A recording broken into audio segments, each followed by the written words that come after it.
Welcome to the Forager Podcast, where I talk with cottage food businesses about their strategies for running a food business from home. I'm David Crable, and today I'm talking with Jennifer Knox. Jennifer lives in the town of Nevada, Iowa, and sells unique spice blends with her business, Saltlickers.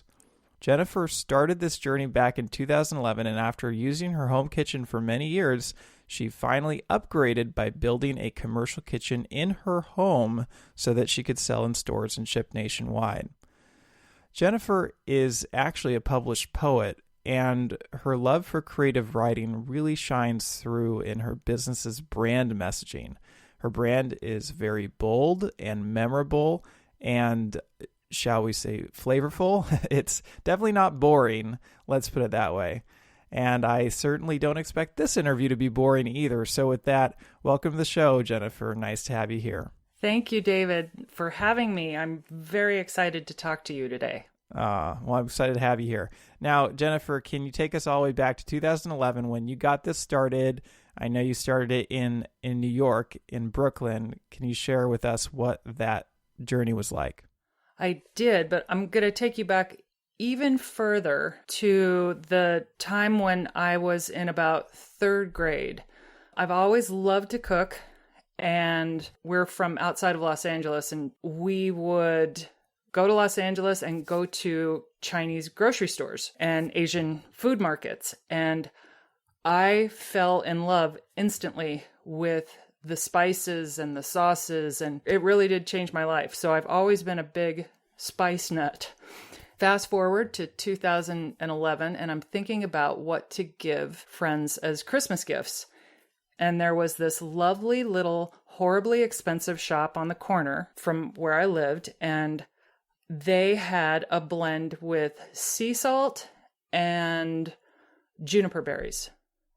And I'd cooked with juniper berries a couple of times, and I thought, I'm going to try and get some juniper berries and see what I can do. And back then I thought, you take fresh ingredients and then you dry them. And in my case, I would dry them in these little camping dehydrators that I just happened to have because I was also hot for camping at the time.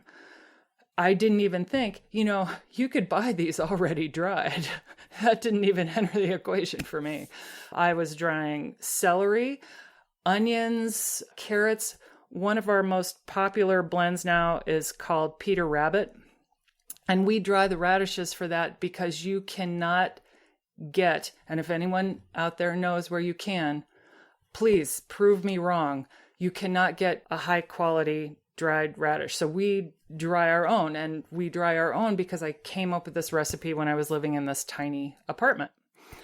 And I think I made about 4 flavors on the first round, but 2 of the flavors that I made that very first holiday we're selling today. And I happen to be working with a very smart copywriter and an entrepreneur. And she said, you have to start selling these. I said, no, I don't want to. I don't want to save receipts. And she said, don't be a baby. You could actually do something with this. And she was very firm in her assertion that this must be done. And I did a little holiday market the following year in Brooklyn, and I made $6,000 in a weekend. In one weekend? In one weekend. So I don't know about you, David, but for me, I don't find a lot of things I'm good at all the time. I don't walk down the street and trip over things that I'm good at or things that make me $6,000 in a weekend. That had never happened to me before. Certainly being a poet, one isn't in it for the money. So I had been working in marketing and advertising for 20 years at that point. So being able to bring my love of spices and my marketing and advertising skills together and that it worked, I thought, okay, I better pay attention to this. Okay, so let's take us through that $6,000 weekend. How did that happen? Well, the spices that I sold then were probably twice as expensive as the ones I'm selling now because it was Brooklyn and it was a holiday and people were turning their pockets inside out and money was just flowing all over the place. So I didn't have any input from anyone on how much to charge for this stuff. So I charged a lot. And despite the high cost of it, people bought a ton of it. How long had you run your business before this market happened? So I started it the holiday before as Christmas gifts. And the following year, I was at the market. Because I was just thinking, how would you even know to prepare $6,000 worth of spices? Like, how did you have that much on hand? I ran out. I ran out about a quarter of a way through the second day, so I could have made more. Oh, wow. Then I met my husband after that first $6,000 market, and he lived in Iowa at the time where I live now, and he came to visit me in Brooklyn and was looking around the apartment at all the jars and the labels and the drying celery and the dehydrator and the drying radishes. And he is the one who streamlines our processes because I'm a very additive person. I don't mind making mistakes. I like taking risks. I like bringing new things into the business. He does not. He doesn't like any of that stuff. So together we balance each other out. So he's looking at all this stuff in my Brooklyn apartment, and he said, this will be a lot easier to do in Iowa. And he was right. And I moved here in August, and I filled out a little form on the Des Moines Farmers Market website saying, would you like to be a vendor? And I thought, heck yeah, I'm going to roll the dice. This is the second biggest farmers market in the country. Really? And yes. So we went from holiday gifts to one holiday sale to the second biggest farmers market in the country. That's amazing to me that the second largest farmers market be near Nevada, Iowa. It's about 45 minutes away. And Des Moines is, I think it's the second biggest in the country. Interesting. So is that biggest in terms of the number of people who are attending? I mean, also the number of vendors there? I'm not sure how they arrive at the designation of biggest. Maybe it's the most spread out. Oh, you mean square I'm foot? I'm joking. Yeah. Yes. Yes. There's plenty of space in Iowa, right? So. Oh yeah. Okay, so what year did you move to Iowa? 2013. So you had a little experience running the business in New York. Now, what were some of the differences that you noticed between New York and selling in Iowa? Well, immediately we cut the price in half. So we took a good look and we said, okay, we're going to have to cut this in half. And we have not raised the price yet from that original cut in 2013. And what is the price?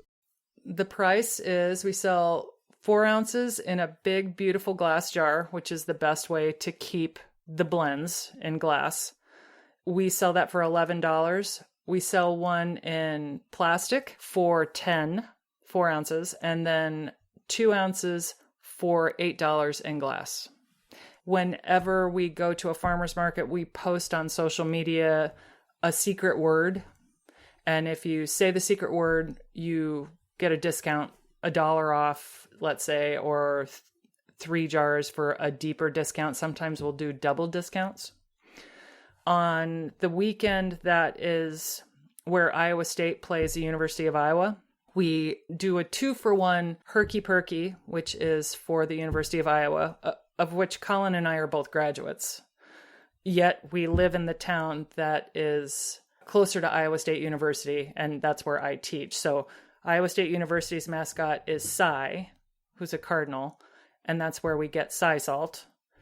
And the University of Iowa's mascot is Herky the Hawk, and that's where we get Herky Perky. So we do a 2-for-1 Herky Perky and Cy Salt discount. It looked to me, just from checking out your website, that those are 2 of your most popular flavors.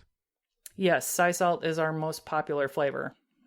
Do you think that they're the most popular because they're connected to the popular mascots where you live? We've been asked that thousands of times because people love Cy around here. I think it's got something to do with people wanting to try it, but it doesn't explain the repeat purchases of Cy. when we conclude our interview, I'm going down to our commercial kitchen and I'm going to make up orders. And there are 3 out of 5 of them that have ordered 1 pound of sea salt. That's a lot of sea salt. If you are on a restricted diet or a keto diet or, no soy, no silicone dioxide, no preservatives, anything like that, Sai will make all of your food taste good. So I think it's probably, the name gets people to try it, but what keeps them buying it is the blend itself. So if we go back to that time when you moved to Iowa, what were some of the differences that you can recall from being in New York to being in Iowa? Well, definitely the level of risk that a customer would be comfortable with. When a new customer approaches our booth, their level of risk taking, we can assume it's lower than somebody in that first holiday sale that I went to. Spiciness, the heat of the blend, what people in New York are more comfortable with heat-wise is very different than Iowa. You have a lot of people, a lot of our neighbors love fresh horseradish. And fresh horseradish, I've made it. That stuff will blind you. It is so hot, but in a completely different way than a chili is hot. So is it safe to say that Iowans have a lower spice threshold than New Yorkers? Yes, except when it comes to horseradish. Horseradish, I'm talking, it would knock you off your chair. And they'll spoon it out put a big glop right on a burger. And even the fumes coming off of that stuff. Now, not every Iowan is spice adverse. We have a new flavor called Rooster Shake that Colin grows the chilies for, and it's just chilies and sea salt. And it is definitely our best new selling flavor. But it doesn't have any of those ghost peppers in it or genetically modified chilies that were created just to blow your face off. It has the old school hot peppers in it, like jalapenos and serranos. Now, what did you mean when you referred to risk tolerance? Like Iowans are just like more concerned about it coming from a home kitchen? Is that what you're referring to? No. And you can tell that isn't really a concern by the amount of home kitchen vendors there are. They are concerned about trying something that they don't know what it is. I get it. So I'll think of another term for it, but it's comfort with risk. I totally understand. I mean, I lived in the Midwest. They're used to tradition, or whereas in a place like New York, you have people who are much more interested in trying new things. And that's why they go to New York. If you hate trying new things, don't move to New York, because you will be made to try new things all the time. However, I think one of the fun things about having this business has been watching people figure out, okay, out of all these flavors, these are the ones that speak to me. They take them home and they say, oh my God, I cooked for my family. They couldn't believe it. I made broccoli on the grill, or I sauteed carrots. You could tell it was a dish that they have been wanting to make. They've been wanting to share with their people. And it's a real honor to have a place at a family table. So was there anything that you did to try to combat that, I guess, risk averseness from the Iowans? Like, obviously you could let them try stuff at the market, but was there anything else you needed to do to get them to even pay attention to your booth? Yes. And that's why we invented 2 flavors that automatically have that Iowa connotation, sea salt and Herky Perky, after the university mascots. We also have a sugar called Iowa Nice Spice. So having those as the anchor frames the rest of the products in something more familiar. We use the word Iowa wherever we can, on our products, on our website, because we want our brand to be associated with that. So I do want to ask you about your product names because they completely stand out. They're very creative. Good. What are some of your product names, and how do you come up with these product names? Because a lot of them are very off the wall. Well, one thing, if you want to learn more about our product names, we have the origin of the name. Every flavor has that on our website. So if you want to know how in the heck did they come up with this, it's in the body copy for the flavor. So allium, that's a good one. Allium is the onion genus. And we have a flavor that is 4 kinds of onions. Allium is spelled Allium. Ours is spelled Allyum. So it's Allium because it's yummy. Now that's very esoteric. I was just working with a store in Des Moines, the Des Moines Mercantile. The owner said, wow, we sold out of sea salt and we sold out of Herky Perky, but we have all these jars of allium left. And I thought, oh, it's because people don't know what it is. They don't know that allium means onion because people go crazy for allium. There's something about that blend. So she said, we've got all these jars of allium left. I put a post up on Instagram and said they've got 12 jars of this over at Des Moines Mercantile if anyone's looking for Christmas gifts. And then I started to make up a little sign for her that she could print out.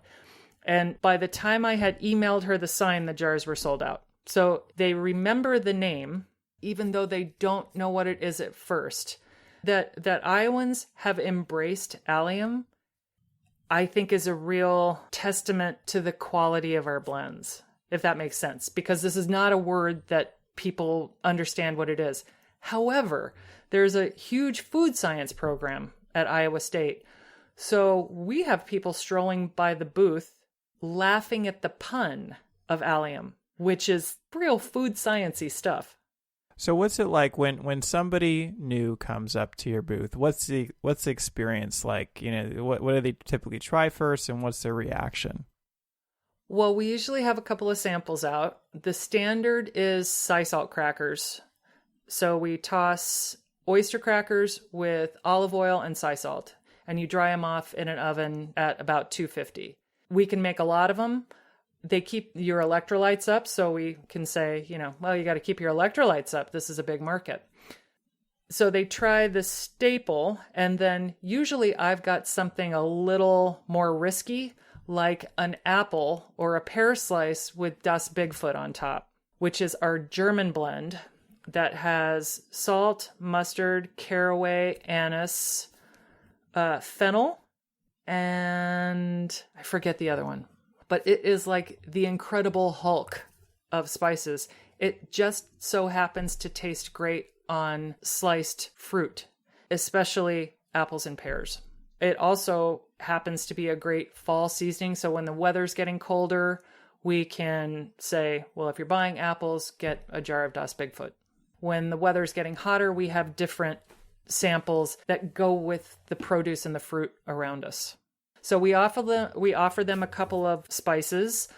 If they've never met us before, they like to hang back and talk amongst themselves. We encourage them. We have sample jars up top, and we encourage them open, taste. They never do. So Colin used to be a bartender, and he figured out, we're going to bring these little cups, little tiny Dixie cups, and we're going to put a couple of shakes in there for them to taste with a Dixie cup. So actually a shot.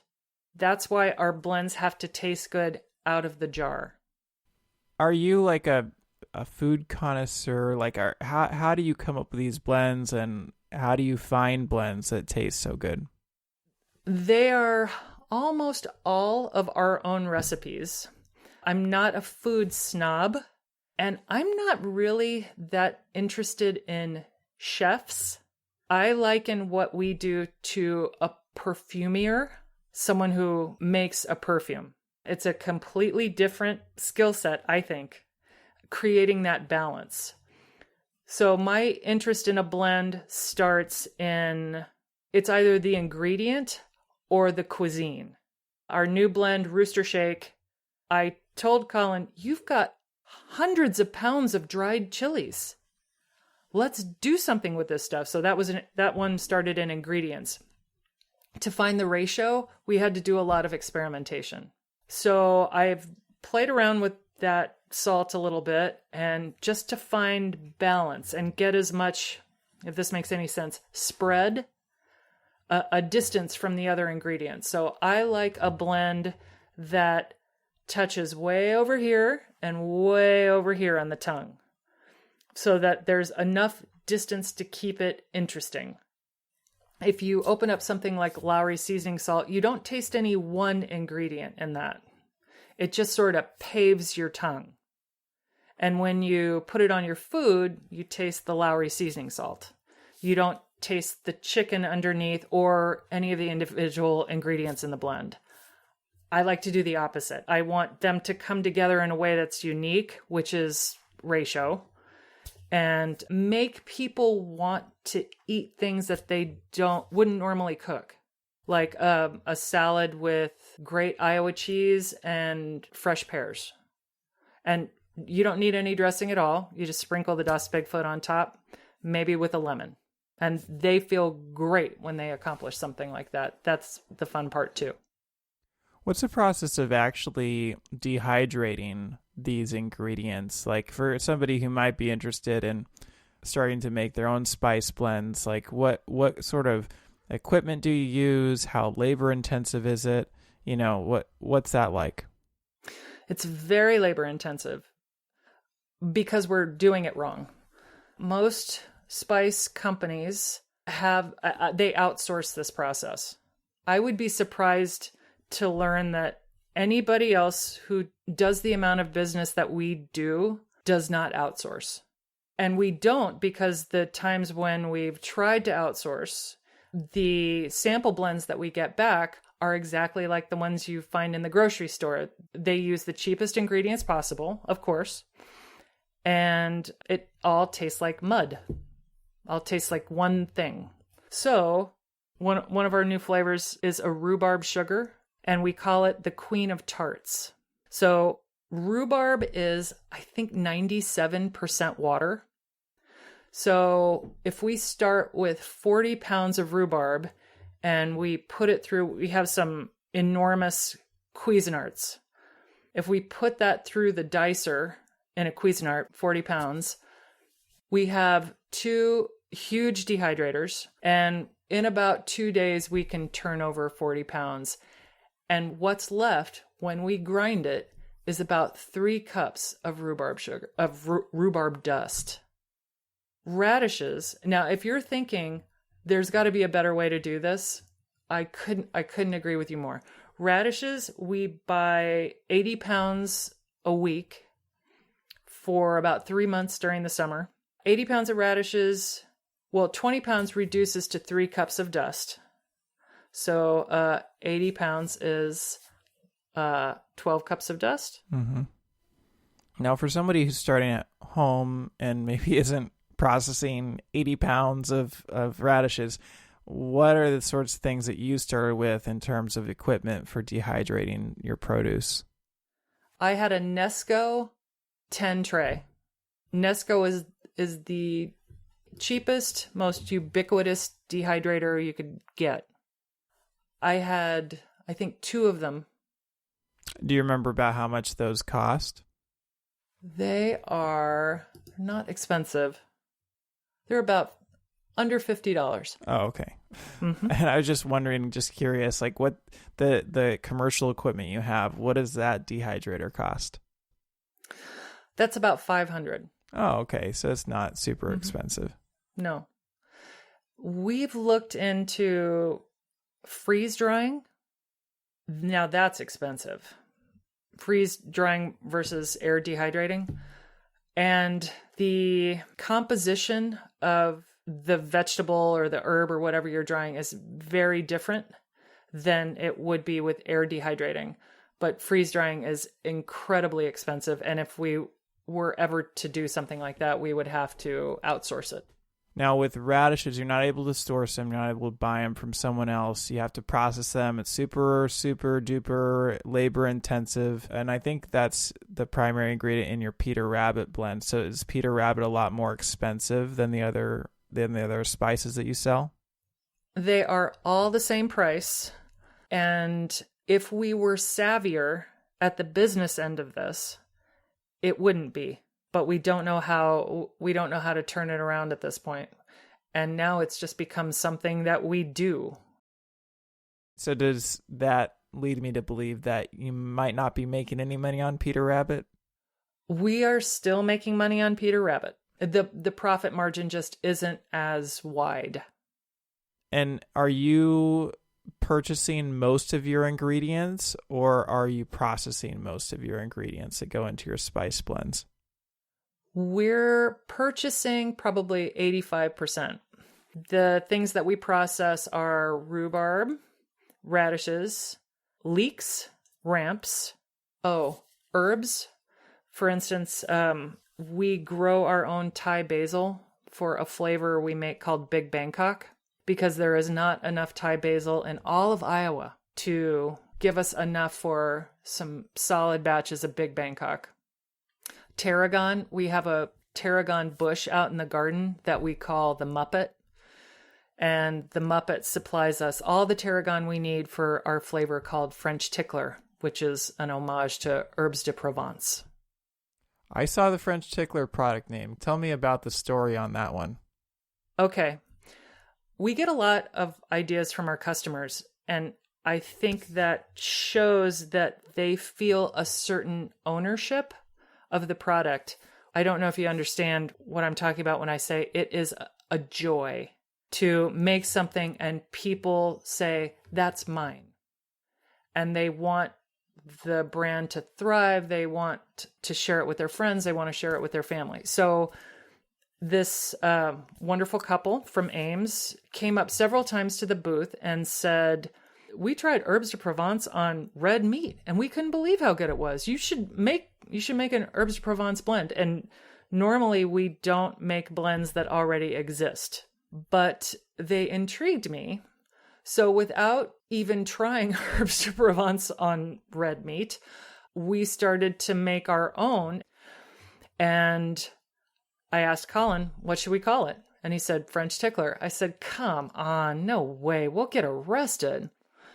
And he just shrugged because he's used to me poo-pooing his ideas. Later, when we were getting closer to launching the blend, I had a cooking class at Wheatsfield, which is a wonderful market in Ames.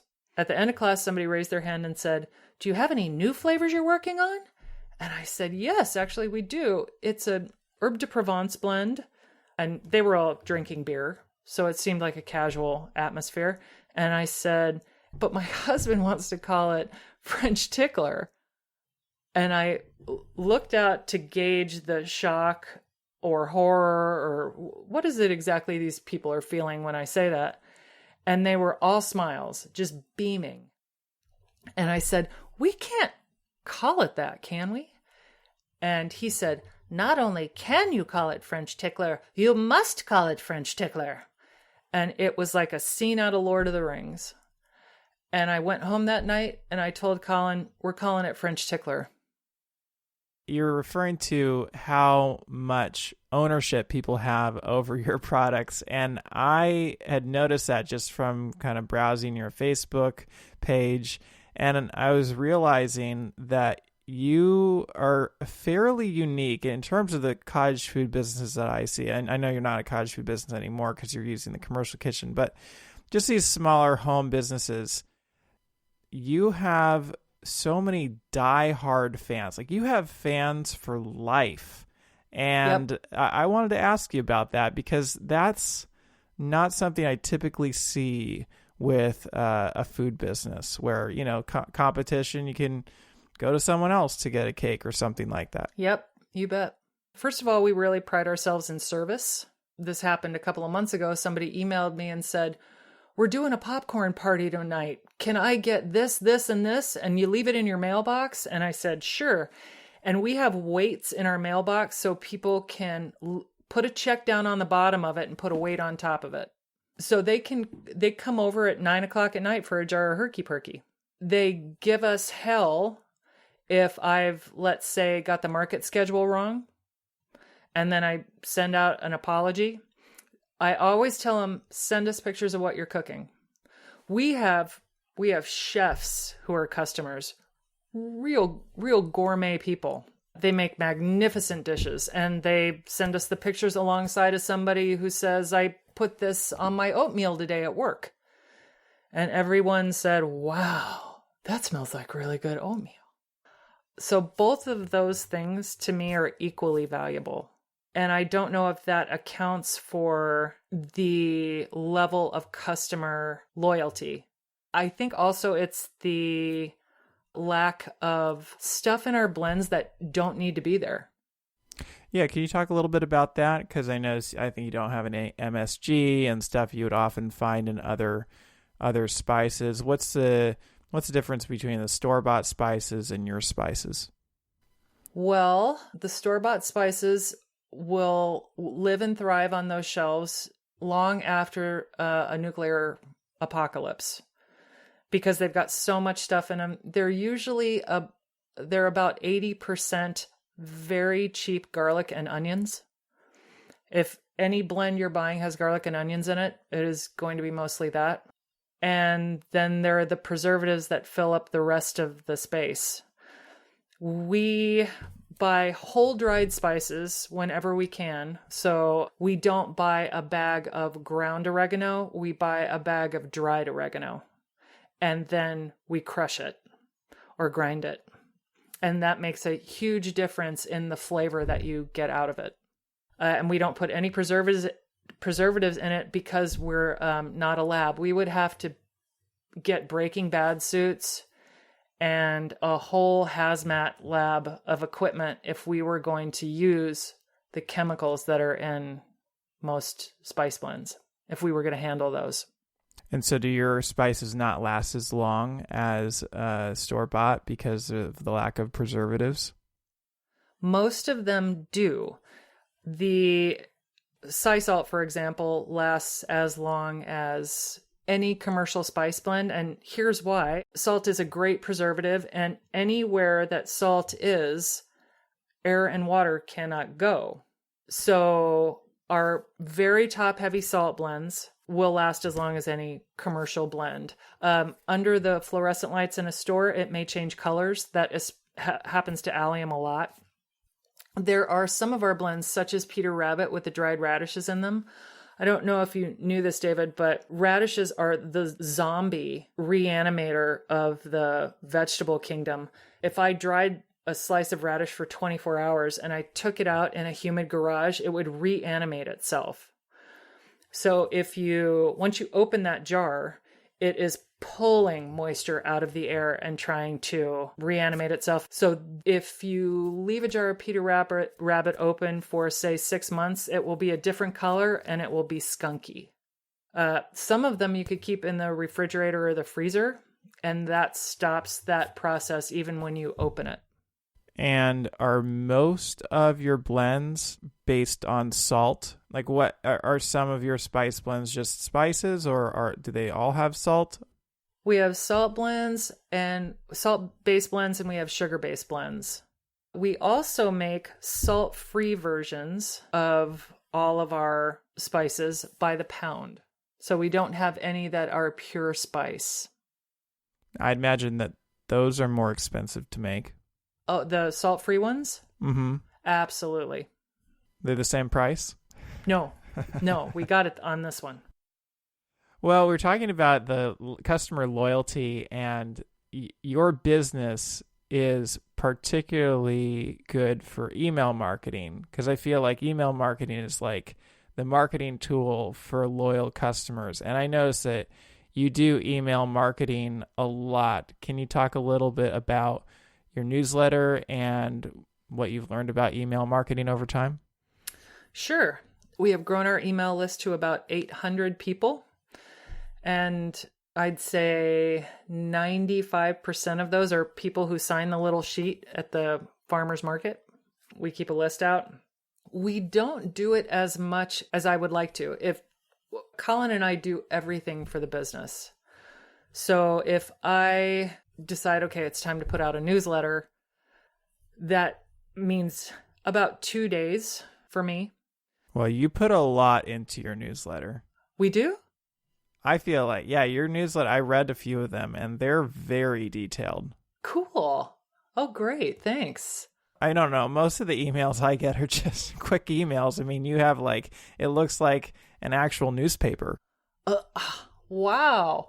Yeah. And you're making me think maybe we shouldn't be doing that. This is probably residual information from when I was a copywriter, that if you sit down to write a newsletter for a client, you have at least 6 or 7 stories in it. Yeah, maybe we should rethink that. Well, do you notice that customers respond to the newsletters? Like, do you see a pickup of sales when you send out an email? Yeah, absolutely. The newsletter was the thing that got us through 2020 with the lack of farmers markets, which was our biggest sales tool. I mean, we made it through it. We certainly didn't clear the same amount in 2020 that we did in 2019. But it was sending out the newsletter was a way to connect with people. I could believe it. I was actually thinking when the whole pandemic hit, people were shut down from their farmers markets. They were emailing me, what do I do? Like, I can't reach my customers. And I was thinking, you really need an email list. And I'm hoping that when the markets get back into play, that people can learn to start to get people onto their email list so that they're not so reliant on that market or really any external thing. Like, you need to own your list. You need to have a way to contact your customers, right? And have a direct connection with them. And email is typically the most affordable and easiest way to do that at a mass scale. Mm-hmm. Yes, absolutely. We also had some luck trying to connect with our local customers within probably a 40, 50 mile radius. So we started a delivery train that I would throw something up on Instagram saying the delivery train is going to Des Moines, Ankeny, and Ames on Tuesday. Get your orders in. Here's the code, and we'll drive it. And we did that all last year, connecting with the people who were closest to us. And we didn't need a list for that. However, we were able to tell our core customers through the list that we were doing that. And they would tell their friends in that area, get on the delivery train. And what are people typically buying? Are they buying like just individual jars? Are they buying packages? Do you do sets or like a subscription service or any kind of model like that where you're giving people flavors of the month? What's your business model looking like for the direct sales? We have sets and gift boxes that are available at a discount price of all 3 sizes. So normally a small jar is 8. The large plastic jar is 10 and the large glass jar is 11. And a set would be 1 for 8, 3 for 20. The plastic is 1 for 10, 3 for 25. And the glass is 1 for 11, 3 for 30. So there's a discount for the box set. We wrap, and we have different themes for the gift boxes. Coming up, it's Valentine's Day, so we're going to push the love box, which is everything you need to get your Valentine to cook you a meal. We sell by the pound as well, and our savviest customers buy by the pound and the half pound. So once they get one of those jars and they go on, and I love these people so much, they get a jar once and they say, wow, that went really quick. Let me go to that website. And they're like, half a pound is the same amount as 4 ounces. I'm going for half a pound. And then they start ordering entirely in half pounds and then in pounds. And they share it with their friends. The mayor of Ames told us that he bought some sea salt and he was splitting it up with his family members. And you also are selling to stores. Mm-hmm. And how much of your business is indirectly through stores? Well, since the pandemic hit, a lot. And we knew at the end of 2019 that retail was a big opportunity for us because people were ordering, the stores that we had since 2014 were ordering more and more. So we've expanded into several areas of Iowa. We have a store in Kansas that carries a lot of our blends, and we think that's going to be a lot of opportunity for us coming up too. And what were some of the things you had to learn in order to get your product into stores? Well, immediately a grocery manager told us our label was not organized in a user-friendly way. We didn't have things in panels, so somebody had to scroll, twist it, and apparently people don't want to do that. That's counterintuitive. They didn't know what it was. So there was it's actually amazing we sold anything at all, because what is Herky Perky? What is that? Is it confetti? Is it a sink cleaner? Who knows what it is, because you have to read this tiny type that actually tells you what it is. So our new labels are designed in panels, and they clarify what it is you're holding in your hand, that it's a seasoned salt with no preservatives.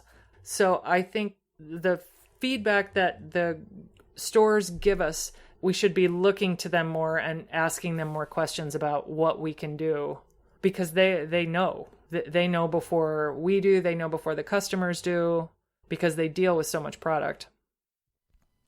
So I wanted to talk to you a little bit about you setting up the commercial kitchen. Now, you worked out of your home kitchen for a long time, I think. When did you finally decide to try to go the commercial route? And I think you built a commercial kitchen in your home, right? Mm-hmm. We have a huge basement with a kitchen in it, and my husband and father-in-law flip houses. My husband's also a community counselor, and aside from doing that, he flips houses. So making that kitchen was actually very easy for them. I lucked out in that regard. And when our state inspector, Kurt, came down to the kitchen, I was, of course, very nervous, but Kurt was elated. And he came downstairs and he said, "Who did the redesign?" And Colin said, "Right over here." So they got to talk shop, because Kurt has seen a lot of commercial kitchens built in people's homes, and he liked ours very much. So it was actually really smooth and seamless to set up the commercial kitchen? Can you believe that? No, I can't. I've never heard of anybody saying that it was smooth and seamless to set up a commercial kitchen. So once we found out what we had to do, which Iowa State Extension was incredibly helpful in telling us, this is what you need to have. You need to have another sink. This is what it's got to measure. You got to have the door. And once we had the specs, there was nothing I could do to screw it up. And Colin and his dad took over. Like, how many requirements did they have to keep in mind? And do you remember what some of those requirements were? Well, install yet another sink on top of... We had to put in 2 sinks. We have more sinks than people in this house. We have actually 3 times as many sinks as people. You need a door that locks. And for us, we don't have anything that requires refrigeration. So if we had another product, our kitchen requirements would be different, but we're dry goods. Do you remember what it cost you? Obviously, you had the benefit of having a couple people who were, I don't know if they were doing the work or if they just had the connections they were building it themselves. Yeah, my husband, Colin, and his father built it. So obviously saved a ton on labor costs. So do you remember what it actually cost you to build that commercial kitchen? I'll say about $1,000. Oh, wow. So if you have the knowledge to build it yourself, do it. You can do it pretty cheap. That is the cheapest and most stress-free story of building a commercial kitchen I have ever heard. I love it, and I'm very excited to play this for Colin when it comes out, because he's going to be thrilled to hear that. In fact, I feel like I read something somewhere on your website or on your Facebook page where you said that your commercial kitchen was not easy to build. You're thinking of the lot tracking that we're implementing. So in order to be compliant with FSMA, we have to track the lots of all our spices that we buy. So this tarragon, or let's say this oregano that comes in, I have to be able to show it went into all these jars of Roxy Taco and all these jars of sea salt. And I had to start putting numbers on the jars so that we can show the range, so that if anyone says this jar of Roxy Taco is tainted, I can go back by that number, show all the ingredients and the certificates of analysis that come from the producers. Now, do you see when I said this shaved like 6 years off my life? I know I'm not, there's going to be 6 years that I don't get back because it still makes me, but I'm again very lucky in that my stepbrother has created very basic lot tracking software for us. I tried Crafty Base. I tried so many platforms to track ingredients, and they were all far too expensive, so I didn't even bother, or so rigid that they didn't serve our purposes. So if anybody out there is listening to this and they want super simple ingredient tracking software, lot tracking software, email me. And David, my stepbrother, would like to give this as a gift to the world. So if anybody needs to use it, we can hook you up. Yeah, no, that was what I was definitely thinking about, the line about shaving 6 years off your life. And I just assumed that had to do with setting up a commercial kitchen. Nope. Nope. We're lucky that the product chose me, spices, that I had this very meaningful relationship with spices since I was a kid, really determined the product that I was going to sell and how much I love it and how much I can engage with it and be creative with it. But if I had done all the research on every possible food item, I still don't think I would have arrived at spices. But for us, for our purposes, the fact that we could build the kitchen in the house, the fact that it doesn't require refrigeration, the fact that we can grow some of our ingredients, the fact that we have a garage that we can have our dehydrators in, all that stuff worked out just great. And so you feel like if you had been more intentional about starting a food business and maybe you didn't have, it just happened to work out. Do you find that you have to educate your customers because you're selling, as you said, unique spice blends that you don't try to do what everybody else is doing? And I saw the recipe section on your website. Do you feel like you constantly have to educate your customers about how to use the product that you're selling? Initially, people will ask us, well, what do you do with it? Then if Colin's there, he'll say, no rules. And I'll shake my head. No, they don't like to hear that. They want rules. So we have a list for every flavor. And if someone says, can you use it for this? And it's not usable for that, like we wouldn't recommend it. We might say something like, well, I never tried it on that before, but let us know how that works out. If you're looking to make a salad, we recommend this and this, or steer them towards a good pairing with whatever ingredient they're looking to cook. Do people's tendencies to buy certain spices change over the course of the year? Yep. Once they trust us, and usually the gateway of trust is sea salt. If they're thinking like, wow, this stuff comparatively it's expensive for people. So if they're going to take the risk and buy this comparatively expensive spice, will there be a payoff? And once they get it home and they see, oh, yes, there is indeed a payoff. This makes my cooking taste better. Then they're more apt to try different flavors, and they're more apt to go for the more seasonal blends as the season progresses. And how do you source the ingredients you said 85% of your ingredients are ingredients you buy, and I assume you're buying them at wholesale. What was the process like for figuring that out, and where do you source your products? We have to buy from suppliers that provide certificates of analysis. And there's lots of suppliers that don't. Funny enough, I don't know how they get away with that. So those are, I guess, bigger suppliers. They don't have Amazon shops. They will sell in little baggies, but for the most part, if you could go up to 50 pounds, then you're talking to us. So if their supply can meet our demand, that's how we found them. And these are old spice houses are old businesses. Shifting gears a little bit, I know that you're a published poet, and I just wanted to ask you a little bit about that. I'm in it for the money. That's my joke.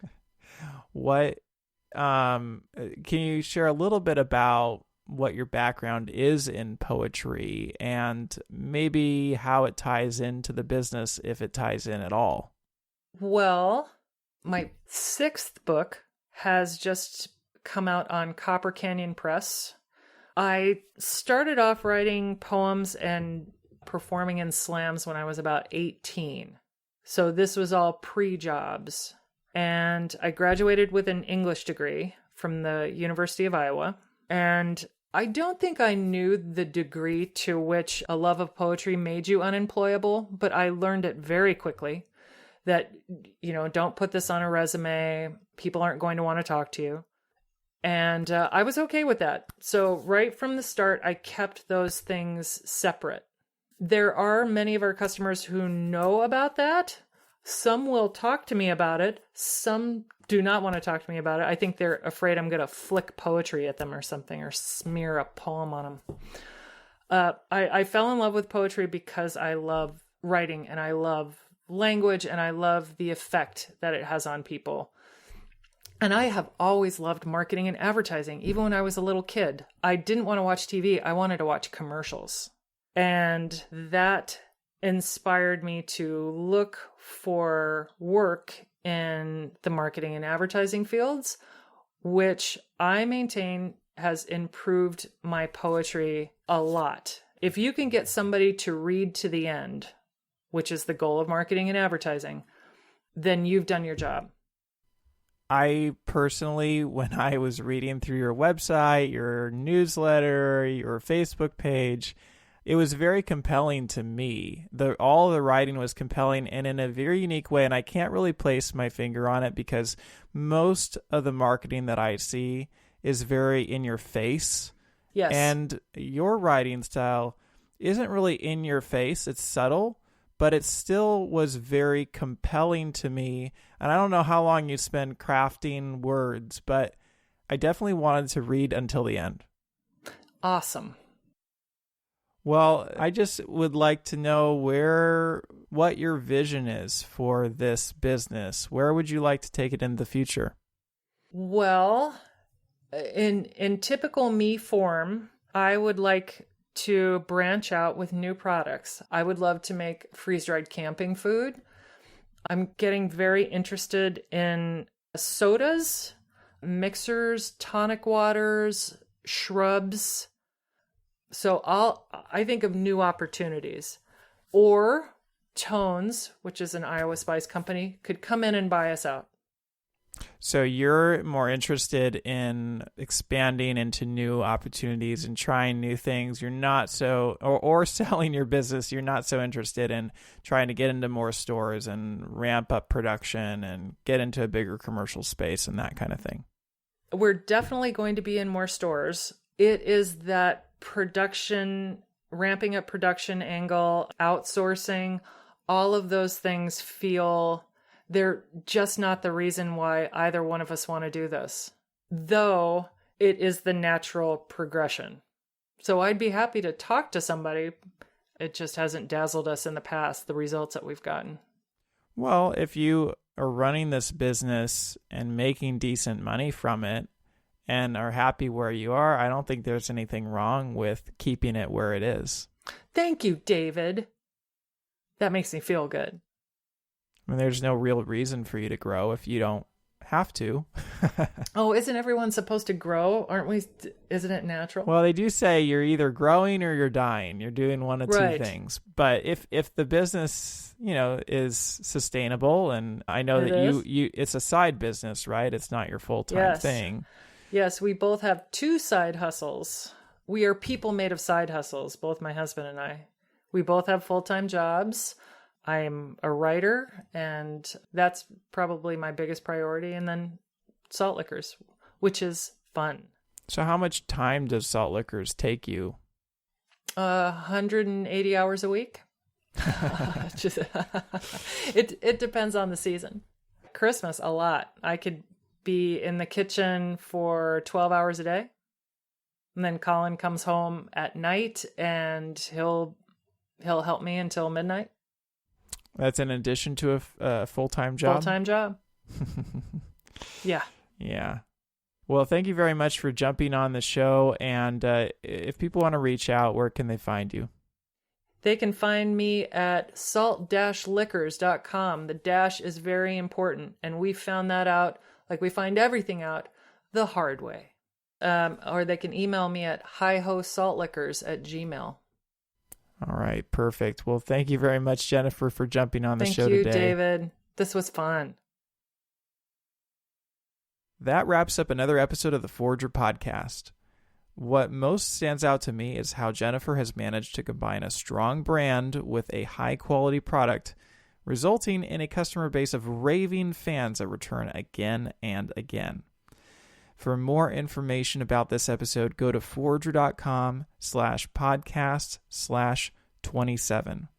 And if you enjoyed this episode, please head over to Apple Podcasts and leave me a review. A review is the best way to support the show and will help others find it as well. I'd also really appreciate if you could share this show with any bakers or home cooks that you know who might be interested in it. And finally, if you're thinking about selling your own homemade food, check out my free mini course where I walk you through the steps you need to take to get a cottage food business off the ground. To get the course, go to cottagefoodcourse.com.